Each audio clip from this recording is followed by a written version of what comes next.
வணக்கம் அன்பு தமிழ் உள்ளங்களுக்கு ஸ்கை கல்வி சேனலுக்கு உங்களை அன்போடு வரவேற்பது நான் உங்கள் சங்கர். நம்ம சேனலை நீங்கள் லைக் பண்ணலன்னா லைக் பண்ணுங்கள், ஷேர் பண்ணுங்கள், கமெண்ட் பண்ணுங்கள். இது வரைக்கும் நம்ம சேனலை சப்ஸ்கிரைப் பண்ணாதவங்க சப்ஸ்கிரைப் பண்ணுங்கள், பக்கத்தில் இருக்கிற பெல் ஐக்கானையும் ப்ரெஸ் பண்ணுங்கள். அதான் தொடர்ந்து நம்ம வீடியோ உங்களுக்கு வந்துக்கிட்டு இருக்கோம். வாங்க வீடியோக்குள்ளே போகலாம். இன்றைக்கி நம்ம டேலி டியூட்டோரியல் என்ன வீடியோ பார்க்க போகிறோம் அப்படின்னு பார்த்தீங்கன்னா பட்ஜெட். ஓகே, பட்ஜெட்டில் என்னென்ன அஜெண்டா இருக்குது அப்படின்னு பார்த்தீங்கன்னா introduction of budget, types of budget, budget in Tally, types of budget in Tally L9, budget variance report. Okay, பட்ஜெட்னா என்ன அப்படின்னு வந்து பார்த்தீங்கன்னா திட்டமிடல் அப்படின்னு சொல்லுவோம். எந்த ஒரு விஷயத்தையுமே ஒரு விஷயம் நம்ம செய்யறதுக்கு முன்னாடி கண்டிப்பாக ஒரு பிளான் பண்ணணும் அப்படின்னா தான் அந்த விஷயத்த சக்ஸஸ்ஃபுல்லியாக நம்மளால் கண்டிப்பாக செஞ்சு முடிக்க முடியும். இது எல்லாருக்குமே தெரிஞ்ச ஒரு விஷயந்தான். இப்போ ஒரு கம்பெனி வந்து ஒரு ப்ராஜெக்டை ஸ்டார்ட் பண்ண போகிறாங்க, இதுக்கு எவ்வளோ கேபிட்டல் ஆகும், எவ்வளோ எக்ஸ்பென்ஸ் கொடுத்தாகணும், இதுலேருந்து நம்ம எவ்வளோ ரெவன்யூ எடுக்க முடியும், எவ்வளோ நாளில் இதை செஞ்சு முடிக்க முடியும் அப்படின்னு முன்னாடியே ஒரு திட்டமிடல் பண்ணுவாங்க. அதை தான் பட்ஜெட் அப்படின்னு சொல்லுவாங்க. அப்படி எதுவுமே செய்யாமல் நம்ம பாட்டியே போய் நேராக நீங்கள் வேலையை ஸ்டார்ட் பண்ண, நீ இந்த வேலையை பாரு, நீ இந்த வேலையை பாரு அப்படின்னு சொன்னோம் அப்படின்னா அது கண்டிப்பாக சக்ஸஸாக முடியும் அப்படின்னு 100% சொல்ல முடியாது. ஏன்னா இடையில ஏதாவது ப்ராப்ளம் வந்துடும், நிதி பற்றாக்குறை வந்துடும். ஸோ இதெல்லாம் வரக்கூடாது அப்படிங்கிறதுக்காக தான் திட்டமிடல் ரொம்ப அவசியம் அப்படின்னு சொல்கிறாங்க. சரி, இந்த திட்டமிடல் பட்ஜெட் அப்படின்றத யாரெல்லாம் பண்ணுவாங்க அப்படின்னா எல்லாருமே பண்ணுவாங்க. தனி ஒரு நபரும் பண்ணுவாங்க, ஒரு கம்பெனியும் பண்ணும், ஒரு கவர்மெண்ட் பண்ணும், ஒரு மல்டிநேஷ்னல் கம்பெனியும் பண்ணும், ஒரு ஃபேமிலியில் கூட பண்ணுவாங்க. இந்த மாதிரி தான் எல்லாருமே வந்து இந்த திட்டமிடல் அப்படிங்கிறத பண்ணுவாங்க. ஸோ இந்த திட்டமிடல் அப்படின்றது நம்ம ரியல் லைஃப்பில் ஒரு முக்கியமான ஒன்று அப்படின்னு கூட நம்ம சொல்லலாம். இதை பற்றி நம்ம விரிவாக பார்க்கலாம். அடுத்தது வந்து பார்த்திங்கன்னா டைப்ஸ் ஆஃப் பட்ஜெட். என்னென்ன கேட்டகரியில் பட்ஜெட் இருக்குது அப்படின்னு பார்த்தீங்கன்னா அட்மினிஸ்ட்ரேட்டிவ் பட்ஜெட். ஓகேவா, அட்மினிஸ்ட்ரேட்டிவ் பட்ஜெட் அப்படின்னா என்னென்னா ஒரு அட்மினிஸ்ட்ரேட்டிவ் நடத்துறதுக்கு என்னென்ன பண்ணணும் அப்படின்றத முன்னாடியே ஒரு திட்டமிடுறது தான் அட்மினிஸ்ட்ரேட்டிவ். கம்பெனி அட்மினிஸ்ட்ரேட் பண்ணணும் அப்படின்றது சாதாரண விஷயம் கிடையாது. அது என்னென்ன ப்ராப்ளம் வரும், அதை எப்படி சால்வ் பண்ணணும், அதுக்கு எவ்வளோ நிதி வேணும் அப்படின்றதெல்லாம் கண்டிப்பாக நம்ம தெரிஞ்சிருக்கணும். அதை தான் சொல்ல வராங்க. Selling and distribution expense budget. இந்த செல்லிங் அண்ட் டிஸ்ட்ரிபியூஷன் அப்படின்னா என்னென்னா ஒரு டார்கெட், இந்த இயரில் இவ்வளோ நம்ம சேல்ஸ் பண்ணியிருக்கணும், இவ்வளோ ரெவன்யூ கொண்டுட்டு வரணும், அதுக்கு இவ்வளோ பொருளை சேல்ஸ் பண்ணணும், அதுக்கு நம்ம எவ்வளோ அட்வர்டைஸ்மெண்ட் கொடுக்கணும், என்னென்ன பண்ணணும், எப்படி கஸ்டமரை கவர் பண்ணணும், அதுக்காக எவ்வளோ நம்ம எக்ஸ்பென்ஸுக்கு எவ்வளோ பணம் செலவு பண்ணலாம் அப்படின்றது தான் செல்லிங் அண்ட் டிஸ்ட்ரிபியூஷன் அப்படின்னு சொல்லுவோம். Capital expenditure budget. ஓகே, நம்ம ஒரு பிஸ்னஸ் ஸ்டார்ட் பண்ணுறோம், கேபிட்டல் ஒரு 10 லட்ச ரூபா போட்டுட்டோம் அப்படின்னா அந்த 10 லட்ச ரூபா எந்தெந்த பொருளை ஃபஸ்ட்டு வாங்கணும், எதை முக்கியமான செலவு எப்படி பண்ணணும், எதுக்கு எவ்வளோ ஒதுக்கணும் அப்படின்றத முன்னாடியே ஒதுக்கிறது தான் கேபிட்டல் எக்ஸ்பெண்டிச்சர் பட்ஜெட் அப்படின்னு சொல்கிறோம். ப்ரொடக்ஷன் காஸ்ட் பட்ஜெட் அப்படின்னு பார்த்தீங்கன்னா நம்ம ஒரு வேளை ஒரு மேனுஃபேக்சரிங் கம்பெனியை ரன் பண்ணுறோம் அப்படின்னா ஒரு ப்ரொடக்ஷன், ஒரு யூனிட் அப்படின்னு சொல்லுவாங்க. ஒரு யூனிட்டில் இவ்வளோ டன்னு இல்லை இவ்வளோ கேஜி நம்ம வந்து உற்பத்தி பண்ணணும், அதுக்கு எவ்வளோ ரா மெட்டீரியல் ஃபஸ்ட்டு வாங்கணும், எவ்வளோ லேபர் வச்சுக்கணும், எவ்வளோ காஸ்ட் அதுக்கு செலவு பண்ணணும் அப்படின்றத முன்னாடியே கண்டிப்பாக பண்ணுவாங்க. அதுதான் ப்ரொடக்ஷன் பட்ஜெட் அப்படின்னு சொல்கிறோம். பர்ச்சேஸ் சேல்ஸ் பட்ஜெட், இதுவும் நமக்கு தெரிஞ்சது தான். ஒரு குறிப்பிட்ட ஆண்டுக்குள்ளே ஒரு குறிப்பிட்ட மந்த்ஸுக்குள்ளே இவ்வளோ பர்ச்சேஸ் பண்ணணும், எவ்வளோ சேல்ஸ் பண்ணணும், எவ்வளோ ப்ராஃபிட் எடுக்கணும் அப்படின்றத திட்டமிடுறது. இது மோஸ்ட் ஆஃப் எல்லா கம்பெனிலுமே பண்ணுவாங்க இந்த budget. Labour budget. Labour budget அப்படின்னா கன்ஸ்ட்ரக்ஷன் கம்பெனியில் கண்டிப்பாக பண்ணுவாங்க. ஒரு குறிப்பிட்ட வேலைக்கு எவ்வளோ பீப்புள்ஸ் இருந்தால் அந்த வேலையை சக்ஸஸ்ஃபுல்லியாக சீக்கிரமாக செஞ்சு முடிக்க முடியும் அப்படின்னு அவங்க டிசைட் பண்ணுறது தான் லேபர் பட்ஜெட் அப்படின்னு நான் நினைக்கிறேன். அதுதான் உண்மையும் கூட. அடுத்தது கேஷ் பட்ஜெட். கேஷ் பட்ஜெட் அப்படின்றது காமனாக எல்லாத்துலேயுமே இன்க்ளூடாக வர்றது தான். ஒரு கேஷ் இருக்குது அப்படின்னா அதை எப்படி டெபாசிட் பண்ணணும், எதுக்காக அதை பயன்படுத்தணும் அப்படின்றது ஒரு பட்ஜெட் இருக்கணும். நம்மகிட்ட கேஷ் இருக்குன்னு செலவு பண்ணிவிட்டு இல்லை அப்படின்ற அப்படி இருக்கக்கூடாது இல்லையா, அந்த தான் சொல்கிறாங்க. Incremental budget. ஒரு விஷயத்த மேம்படுத்துறதுக்கு, அதாவது இந்த வருஷம் 1 கோடி ரூபா டேர்ன் ஓவர் பண்ணோம், அடுத்த வருஷம் 4 கோடி ரூபா டேர்ன் ஓவர் பண்ணணும் அப்படின்றதுக்காக நம்ம என்னென்னலாம் பண்ணணும் அப்படின்றது இன்க்ரிமெண்ட் பட்ஜெட் அப்படின்றதுக்கும். Rolling budget. அகைன் நம்ம ஒரு விஷயத்த திரும்ப திரும்ப வர மாதிரி பண்ணுறது தான் ரோலிங் பட்ஜெட் அப்படின்றத நம்ம சொல்கிறோம். டெபிட்டார் பட்ஜெட். டெபிட்டார் அப்படின்னா கடனாளிகள் அப்படின்னு சொல்லுவாங்க. யார் யாருக்கு எவ்வளோ பேமெண்ட் வர வேண்டியது இருக்குது, அதை எப்படி வசூல் பண்ணணும் அப்படின்றத, இவங்க யார் தருவா யார் தரமாட்டாங்க, அவங்கள்ட்ட நம்ம எப்படி சீக்கிரமாக வாங்கணும் அப்படின்றது தான் டெபிட்டார் பட்ஜெட் அப்படின்றது சொல்கிறாங்க. ஸோ இதெல்லாம் கேட்டகரியில் இருக்குது. நெக்ஸ்ட் வந்து பார்த்திங்க அப்படின்னா budget in tally.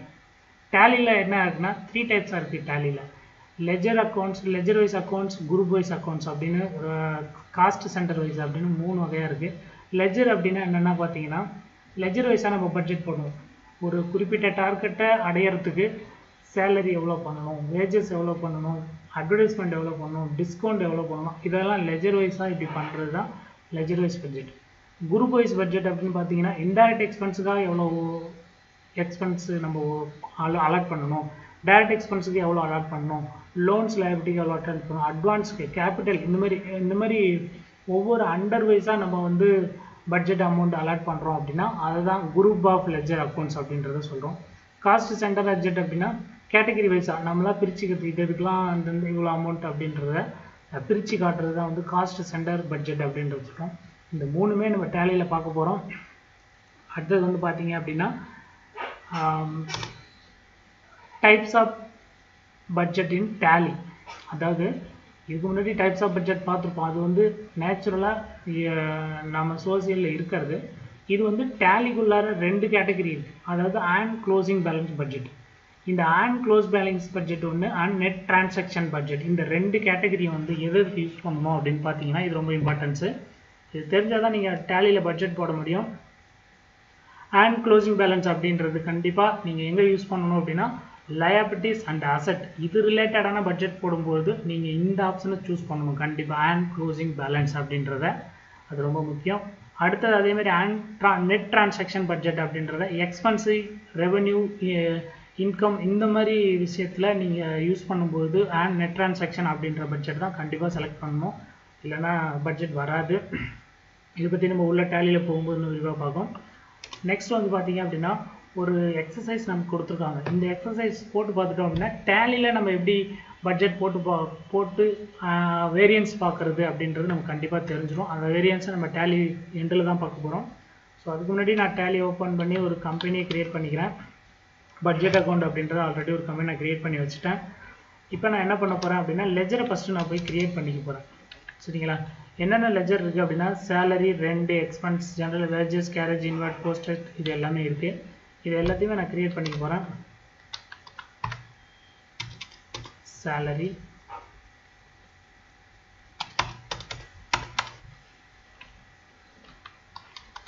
Rent,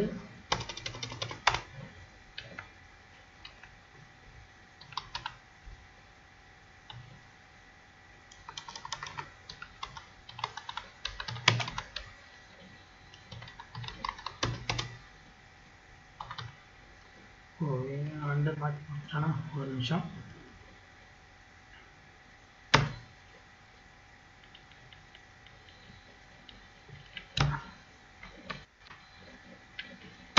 salary வந்து பார்த்தீங்க அப்படின்னா indirect expense,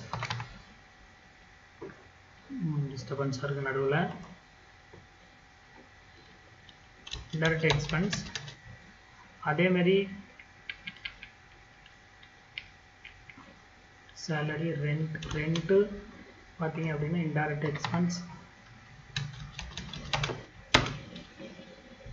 okay,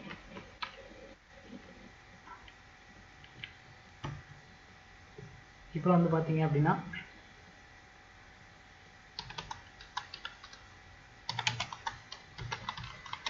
general expense, இதுவும் இன்டைரக்ட் எக்ஸ்பென்ஸ் தான். அப்புறம் என்ன வேஜஸ் ஆல்ரெடி இதில் இருக்குதுன்னு நினைக்கிறேன். இது வந்து டைரக்ட் எக்ஸ்பென்ஸு.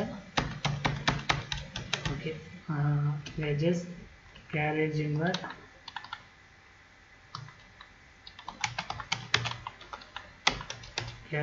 இதுவும் டைரக்ட் எக்ஸ்பென்ஸ் தான். போஸ்டேஜ், டிராவலிங் எக்ஸ்பென்ஸ், இது வந்து இன்டைரக்ட் எக்ஸ்பென்ஸ். அடுத்தது டிராவலிங்,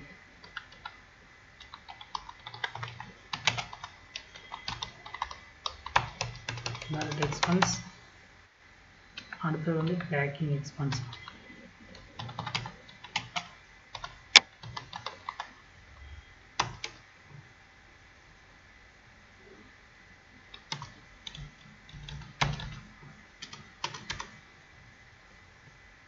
இது வந்து டைரக்ட் எக்ஸ்பென்ஸ். ஓகே, இப்போ நம்ம லெஜர்லாம் க்ரியேட் பண்ணிட்டோம். சரி, பட்ஜெட் எப்படி ஆக்டிவேட் பண்ணுறது அப்படின்னு பார்த்தீங்கன்னா, F11ல் அக்கௌண்டிங் ஃபீச்சரில் இங்கே வந்து பார்த்தீங்க அப்படின்னா மெயின்டைன் பட்ஜெட் அண்ட் கண்ட்ரோல் அப்படின்றது இருக்கும். மெயின்டைன் பட்ஜெட் அண்ட் கண்ட்ரோல் இருக்கு இல்லையா, இதை வந்து எஸ் கொடுங்க. எஸ் கொடுத்துட்டு என்டர் பண்ணி சேவ் பண்ணிக்கோங்க. பண்ணிவிட்டு அக்கௌண்ட்ஸ் இன்ஃபோல போனீங்க அப்படின்னா பட்ஜெட் அப்படின்ற ஒரு மெனு இருக்கும். கிரியேட் பண்ணுங்கள். ஒரு பட்ஜெட்டுக்கு ஒரு நேம் நம்மளாவே ஒரு நேம் கொடுக்கும். அது என்ன நேம் அப்படின்னு வந்து பார்த்தீங்க அப்படின்னா கண்டிப்பாக நம்மளுக்கு தெரிஞ்சிருக்கும். எதை பற்றி நம்ம பட்ஜெட் என்ன பிளானுக்காக நம்ம பட்ஜெட் போடுறோமோ அந்த பேர் கூட நீங்கள் கொடுக்கலாம். ஏதோ ஒரு பேர் கொடுத்துக்கோங்க. நான் வந்து இப்போ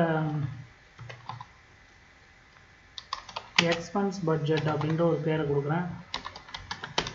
கொடுத்துட்டு இந்த டேட்டு வந்து பார்த்தீங்கன்னா 1/4/2020 1/9/2020 வரைக்கும் அப்படின்றத நான் கொடுக்குறேன்.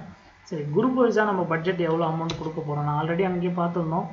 குரூப் வைஸான்னு பார்த்தீங்க அப்படின்னா இன்டைரக்ட் எக்ஸ்பென்ஸுக்கு இங்கே வருது இல்லையா, and closing balance and net transaction. நான் சொல்லியிருக்கேன் அண்ட் க்ளோசிங் பேலன்ஸ் அப்படின்னா லயபிலிட்டிஸ் அண்ட் அசட் இந்த ரிலேட்டடான பட்ஜெட் போடும்போது தான் இதை யூஸ் பண்ணணும். எக்ஸ்பென்ஸ் இந்த மாதிரி இன்டைரக்ட் எக்ஸ்பென்ஸ், டைரக்ட் எக்ஸ்பென்ஸ் இந்த மாதிரி பட்ஜெட்லாம் போடும்போது நெட் ட்ரான்சாக்ஷனை நம்ம யூஸ் பண்ணணும் இல்லையா. இங்கே கொடுத்துருக்கோம். இன்டைரக்ட் எக்ஸ்பென்ஸுக்கு வந்து பார்த்தீங்கன்னா 5,76,000 5,76,000 ரூபாய் நம்ம பட்ஜெட் கொடுத்துருக்கோம்.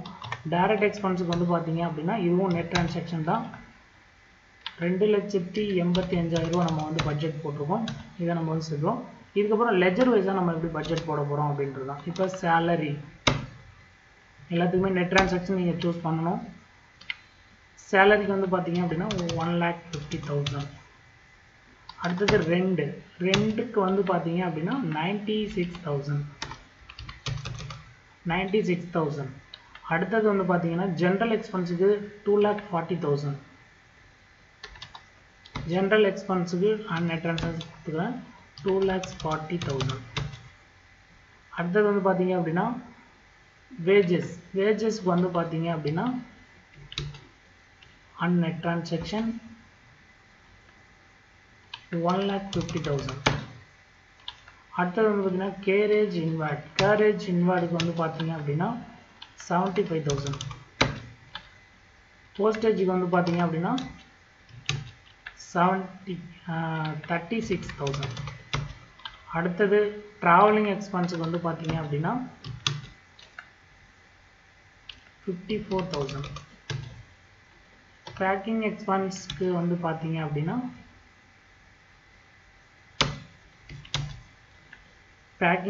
வந்து பார்த்தீங்க அப்படின்னா 60,000. இப்படி நம்ம வந்து இதை சேவ் பண்ணிக்கிறோம் இல்லையா. இப்போ ஓவரால் எக்ஸ்பென்ஸை நம்ம என்ட்ரி பண்ணிட்டோம். மந்த்லி எக்ஸ்பென்ஸை நம்ம எப்படி என்ட்ரி பண்ணுறது அப்படின்றது தான் இப்போ பண்ணணும். நேராக வவுச்சர் போங்க. டேட் ஃபஸ்ட்டு பார்த்துக்கோங்க, ஏப்ரல் மாதத்தில் இருக்கா அப்படின்னு. இல்லைனா ஏப்ரல் மாற்றிக்கோங்க. இங்கே வந்து நான் கேஷ் கொடுத்துக்கிறேன். கேஷ் கொடுத்துக்கிட்டு சேலரி இது வந்து ஏப்ரல் மாதத்துக்கான எக்ஸ்பென்ஸ் இங்கே இருக்குது. சேலரி வந்து பார்த்தீங்க அப்படின்னா 24,000. அடுத்தது ரெண்ட் வந்து 16,000. General expense 42,000. Wages 24,000.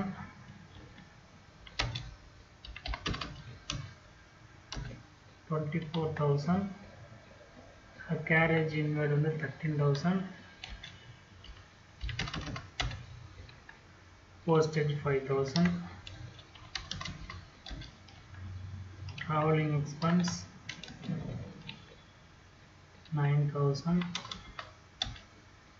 packing expense correct packing expense 10,000.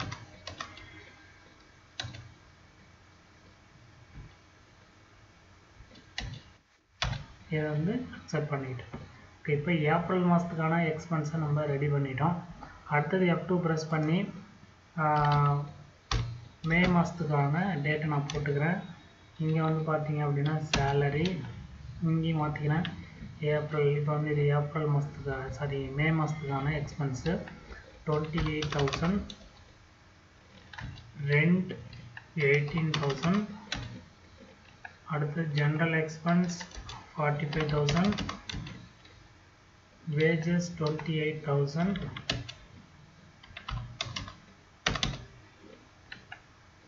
carriage inward 12,500, postage 7,000,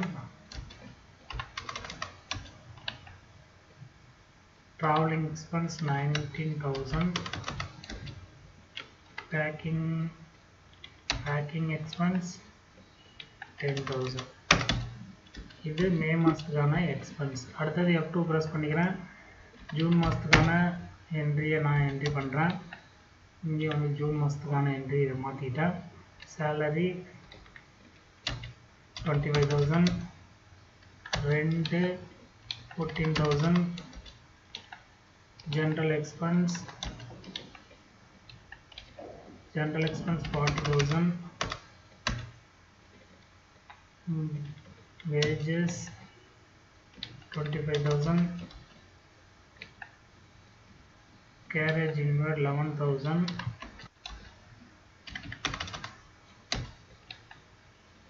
postage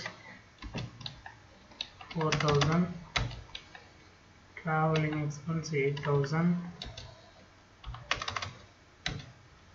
packing expense 10,000. packing expense வந்து எல்லா மாதமும் 10,000 தான் வருது. Okay, June. அடுத்தது மறுபடியும் நான் F2 ப்ரெஸ் பண்ணி ஜூலைக்கு என்ட்ரி பண்ணிக்கிறேன். இங்கேயும் வந்து பார்த்தீங்க அப்படின்னா ஜூலைக்கான எக்ஸ்பென்ஸை கொடுத்துருக்காங்க. Salary 28,000, rent 17,000, general expense 35,000, wages 27,000, carriage inward 15,000, அடுத்தது postage 6,000, traveling expense 7,000, packing expense வந்து as usual 10,000 தான். இது வந்து ஜூன். சரிங்களா? அடுத்து ஜூலை மாதத்துக்கானது. அடுத்தது ஆகஸ்ட். இங்கே அதேமாதிரி F2 ப்ரெஸ் பண்ணி ஆகஸ்ட் நம்ம போட்டுக்கிறோம். இதில் வந்து பார்த்திங்கன்னா சேலரி 23,000, ரெண்ட் 13,000. ரெண்டு வந்து மாதம் ஒரே அமௌண்ட் தான் வரும். இங்கே மாறி மாறி வருது. சும்மா எக்ஸாம்பிளுக்கு தான் அப்படி கொடுத்துருக்காங்க. general expense வந்து 40,000, wages 23,000,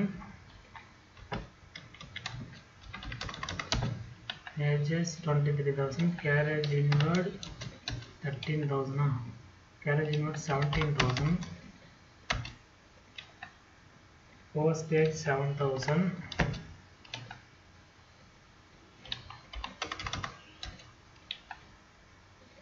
traveling expense 11,000.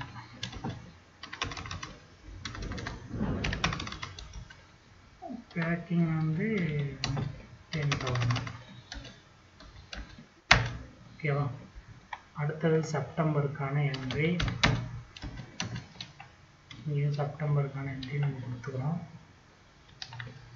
Salary 15,000, rent 4,000, general expense 42,000, wages 29,000, carriage inward 12,500, postage 8,000, traveling expense 8,000 தான். packing expense வந்து 10,000.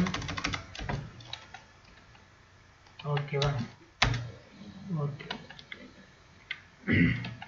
இப்போ 6 மந்த்துக்கான எக்ஸ்பென்ஸை நம்ம பண்ணிட்டோம். இது மந்த்லி போட வேண்டியது. ஒவ்வொரு மாதமும் என்னென்ன எக்ஸ்பென்ஸ் ஆகுது அப்படின்னு நம்ம இப்போ அப்ளை பண்ணிட்டோம். 6 மந்த்துக்கு எவ்வளோ பட்ஜெட்டுங்கிறதையும் அப்ளை பண்ணியிருக்கோம். இப்போ 6 மந்த் தான் நம்ம என்ட்ரியையும் பண்ணிட்டோம். ஸோ ரெண்டையும் கம்பேர் பண்ணி பார்த்துட்டு எது வந்து நமக்கு பெட்டராக இருக்குது, அதாவது நம்ம பட்ஜெட் போட்ட அமௌண்ட்டோட அதிகமாக இன்க்ரீஸாக நம்ம வந்து செலவு பண்ணியிருக்கோமா இல்லை கம்மியாக செலவு பண்ணியிருக்கோமா அப்படின்றத வேரியன்ஸ் பார்க்குறது தான் பட்ஜெட் ரிப்போர்ட், வேறு ஒன்றும் கிடையாது. ஸோ இந்த ரிப்போர்ட் வந்து எங்கே பார்க்கணும் அப்படின்னு வந்து பார்த்தீங்கன்னா டிஸ்பிளேக்குள்ளே போங்க, ட்ரையல் பேலன்ஸ்குள்ளே போங்க, இங்கே இன்டைரக்ட் எக்ஸ்பென்ஸ் டைரக்ட் எக்ஸ்பென்ஸ் ரெண்டுமே இருக்கும். இப்போ இங்கே ஆல்ட் பி கொடுங்க. ஆல்ட் பி கொடுத்தீங்கன்னா இந்த பட்ஜெட்டோட நேம் நம்ம அங்கே கொடுத்தோம் இல்லையா, அந்த நேம் இங்கே வரும், அதை அப்படியே என்ட்ரு பண்ணுங்கள். இப்போ இங்கே இதெல்லாம் நீங்கள் கேர் பண்ணிங்கன்னா இதை விட நம்ம இப்படி ஆல்ட் ஆர் கொடுத்து ரிமூவ் பண்ணிக்கோம். இப்போ இதெல்லாம் பார்க்கறதுக்கு நீட்டாக இருக்கும். இப்போ டைரக்ட் எக்ஸ்பென்ஸுக்கு வந்து பார்த்தீங்க அப்படின்னா பட்ஜெட் நம்ம எவ்வளோ போட்டிருந்தோம், 2,85,000 ரைட்டா, 2,85,000, 5,76,000 இன்டைரக்ட் எக்ஸ்பென்ஸ். இது நாம் போட்ட பட்ஜெட் அமௌண்ட். ஆக்சுவல் அமௌண்ட் நம்ம எவ்வளோ செலவு பண்ணியிருக்கோம் அப்படின்னு பார்த்தீங்கன்னா 2,97,000 நம்ம செலவு பண்ணியிருக்கோம். 12,000 வந்து வேரியன்ஸ் ஆகிருக்கு, அதாவது அதிகமாக பட்ஜெட் போட்டதை விட அதிகமாக நம்ம 12,000 செலவு பண்ணியிருக்கோம் டைரக்ட் எக்ஸ்பென்ஸில். அதேமாதிரி இன்டைரக்ட் எக்ஸ்பென்ஸில் பார்த்தோம் அப்படின்னா 54,000 அதிகமாக நம்ம செலவு பண்ணியிருக்கோம் பட்ஜெட் போட்டது அமௌண்ட். இது வந்து குரூப் வைஸாக நம்ம பார்க்குற வேரியன்ஸ் ரிப்போர்ட். இன்னும் ஒரு படி மேலே போயிட்டு லெஜர் வைஸாக நம்ம பார்க்கலாம். சரியா, இப்போ லெஜர் வைஸாக பாருங்கள், இங்கே வந்துட்டீங்க இல்லையா, அதேமாதிரி ஆல்ட் பி கொடுங்க, எக்ஸ்பென்ஸ் பட்ஜெட் கொடுத்தீங்க அப்படின்னா இங்கே உங்களுக்கு லெஜர் வைஸாக வரும். இப்போ பட்ஜெட் வந்து பாருங்கள், கேரேஜ் இன்வெர்டு நம்ம பட்ஜெட் போட்ட அமௌண்ட்டு 75,000 தான், ஆனால் 81,000 ஆகிருக்கு. 6,000 அதிகமாகவே நம்ம பட்ஜெட் பண்ணியிருக்கோம். சரியா, அடுத்தது பேக்கிங் எக்ஸ்பென்ஸு 60,000 நம்ம போட்டிருக்கோம். 60,000 ஆக்சுவலி இங்கே 2 நேம் இருக்கிறதால நம்ம பட்ஜெட் போட்ட அமௌண்ட்டில் வந்து இந்த அமௌண்ட்டும் இங்கே வேறு ஒரு இதுலேயும் பண்ணதுனால இது இப்படி மாறி வருது. ஆனால் இது தப்பு கிடையாது. இப்போ எக்ஸாம்பிளுக்கு இதை நம்ம இதை சரியாக பார்க்கணும் அப்படின்னா நம்ம இப்போ என்ன பண்ணணும் அப்படின்னா அக்கௌண்ட்ஸில் பட்ஜெட் இருக்கு இல்லையா, ஆல்ட்ரு பண்ணிக்கலாம், ஒன்றும் ப்ராப்ளம் இல்லை. லெஜரில் பேக்கிங் எக்ஸ்பென்ஸ் இந்த நேம் வந்து 2 நேம் இருக்கிறதுனால ஒரு சின்ன கன்ஃபியூஷன்ஸ் வேறு ஒன்றும் இல்லை. இங்கே ஒரு நேமே அங்கே ஒரு நேம் கொடுத்துட்டோம் இல்லையா, அவ்வளோ வேறு ஒன்றும் இல்லை. இப்போ போய் பார்த்தோம் அப்படின்னா கண்டிப்பாக கரெக்டாக இருக்கும். டிஸ்பிளேக்குள்ளே ட்ரையல் பேலன்ஸ் ஆல்ட் பி கொடுத்துக்கோங்க. இப்போ பார்த்தீங்கன்னா உங்களுக்கு கரெக்டாக வந்திருக்கும். சரியா, நேம் மாறினதால அந்த கன்ஃபியூஷன் வந்தது. இப்போ இது வந்து பேக்கிங் எக்ஸ்பென்ஸ் வந்து பார்த்தீங்கன்னா 60,000 போட்டோம், 60,000 கரெக்டாக இருக்குது. ஸோ நம்ம பட்ஜெட் கரெக்டாக போட்டிருக்கோம், அதனால் அது ஒன்றும் ப்ராப்ளம் இல்லை. வேஜஸ் வந்து பார்த்தீங்கன்னா 6,000 கூடவே செலவு பண்ணியிருக்கோம். இது வந்து டைரக்ட் எக்ஸ்பென்ஸில். அதேமாதிரி இன்டைரக்ட் எக்ஸ்பென்ஸில் பார்த்தீங்க அப்படின்னா அதுலேயும் ஆல்ட் பி கொடுங்க, பட்ஜெட் வேரியன்ஸ் போய் பாருங்கள். இதில் ஜென்ரல் எக்ஸ்பென்ஸ் வந்து பார்த்தீங்கன்னா 4,000 அதிகமாக பண்ணியிருக்கோம். போஸ்டேஜ் 1,000 அதிகமாக பண்ணியிருக்கோம். ரெண்ட் வந்து 14,000 அதிகமாகவே நம்ம பட்ஜெட் போட்டிருக்கோம், கம்மியாக தான் செலவாயிருக்கு. அதேமாதிரி சேலரியும் வந்து பார்த்தீங்க அப்படின்னா கம்மியாக தான் இருக்குது. ட்ராவலிங் எக்ஸ்பென்ஸ் வந்து பார்த்தீங்க அப்படின்னா 77,000 அதிகமாக இருக்குது. ஸோ இதுதான் வந்து பட்ஜெட் அப்படின்றது. இந்த வேரியன்ஸ் பார்க்குறது நம்ம ஒரு பட்ஜெட் அப்படிங்கிறது என்ன, நம்ம ஒரு அமௌண்ட்டை ஃபிக்ஸ் பண்ணுவோம், இவ்வளோ தான் இதுக்கு செலவு பண்ணணும் அப்படின்னு நம்ம ஃபிக்ஸ் பண்ணுவோம். நம்ம செலவு பண்ணதுக்கப்புறம் பார்த்தோம் அப்படின்னா நம்ம செலவு பண்ணதோட அதிகமாக பண்ணியிருக்கோமா, பட்ஜெட் பண்ணதோட அதிகமாக பண்ணியிருக்கோமா, கம்மியாக பண்ணியிருக்கோமா அப்படின்னு நம்ம வேரியன்ஸ் பார்த்துக்கிறது தான், வேறு ஒன்றும் இதில் கிடையாது. ஸோ பட்ஜெட் உங்களுக்கு கண்டிப்பாக நல்லா புரிஞ்சிருக்கும் அப்படின்னு நான் நினைக்கிறேன். இதில் ஏதாவது டவுட்ஸ் இருந்தது அப்படின்னா கண்டிப்பாக கமெண்ட்ஸில் சொல்லுங்கள். தொடர்ந்து நம்ம வீடியோவை பாருங்கள். ஸ்கைகல்வி சேனலுக்கு ஆதரவு கொடுங்க. நன்றி.